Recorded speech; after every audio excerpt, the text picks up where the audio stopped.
সরকারি চাকরিজীবীদের নতুন পে স্কেলের পথে আলোচনা, অনুপাত নিয়ে বিতর্ক। ঢাকা, ৪ অক্টোবর ২০২৫।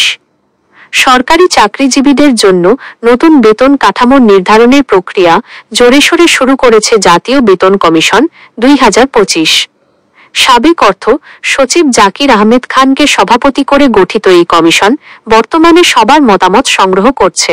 ১ অক্টোবর থেকে কমিশনের ওয়েবসাইটে paycommission2025.gov.bd এর লিংক গিয়ে ৪টি ক্যাটাগরিতে মোট ৩২টি প্রশ্নের মাধ্যমে সংশ্লিষ্টরা তাদের মতামত জানাতে পারছেন। সর্বনিম্ন ও সর্বোচ্চ বেতনের অনুপাত নিয়ে যত আলোচনা। জাতীয় বেতন কমিশনের মতামত গ্রহণের প্রক্রিয়ায় যে প্রশ্নটি সবচেয়ে বেশি আলোচনা সমালোচনার জন্ম দিয়েছে তা হল ১১ নম্বর প্রশ্ন, প্রস্তাবিত পে স্কেলে সর্বনিম্ন ও সর্বোচ্চ মূল বেতনের অনুপাত কি হওয়া উচিত।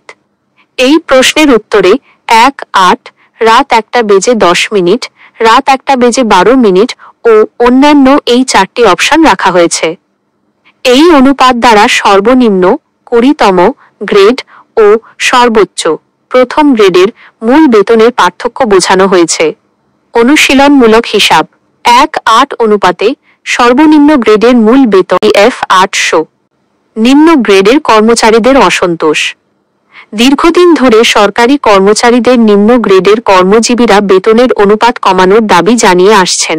তাদের মতে বর্তমান বাজার পরিস্থিতির সঙ্গে উচ্চ গ্রেডের কর্মকর্তাদের ব্যয় বাড়লেও নিম্ন গ্রেডের কর্মচারীদেরও সমানভাবে ব্যয় বেড়েছে।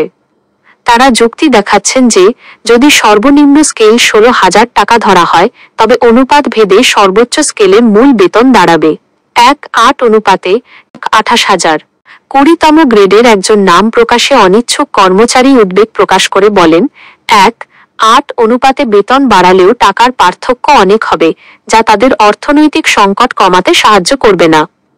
বরং নতুন পে স্কেল ঘোষণার সঙ্গে সঙ্গে দ্রব্যমূল্য বৃদ্ধির কারণে পরিস্থিতি আরও খারাপ হতে পারে। বর্তমানে সর্বোচ্চ গ্রেড ও সর্বনিম্ন গ্রেড -20 পদের বেতনের অনুপাত প্রায় ১০-১। কমিশন ধারণা করছে নতুন কাঠামোতেও এই অনুপাত ৮-১ থেকে ১০-১ এর মধ্যেই থাকবে, যা প্রতিবেশী ভারত সহ অন্যান্য দেশে বিদ্যমান।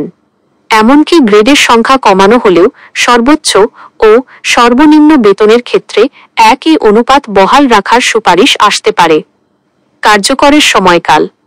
নবম জাতীয় বেতন স্কেল গেজেটের মাধ্যমে দ্রুত বাস্তবায়ন করে যেতে চায় অন্তর্বর্তী সরকার। অর্থ উপদেষ্টা সালেহুদ্দিন আহমেদ স্পষ্ট জানিয়েছেন, নতুন পে স্কেলের জন্য তারা পরবর্তী রাজনৈতিক সরকারের জন্য অপেক্ষা করবেন না। তিনি আশা করছেন নতুন পে স্কেল ২০২৬ সালের শুরু জানুয়ারি-মার্চ-এপ্রিল থেকেই কার্যকর হতে পারে। এর জন্য চলতি অর্থবছরের সংশোধিত বাজেটেই প্রয়োজনীয় অর্থ বরাদ্দ রাখা হবে। জাতীয় বেতন কমিশনকে সাধারণত ৬ মাসের মধ্যে তাদের সুপারিশ জমা দিতে বলা হয়েছে।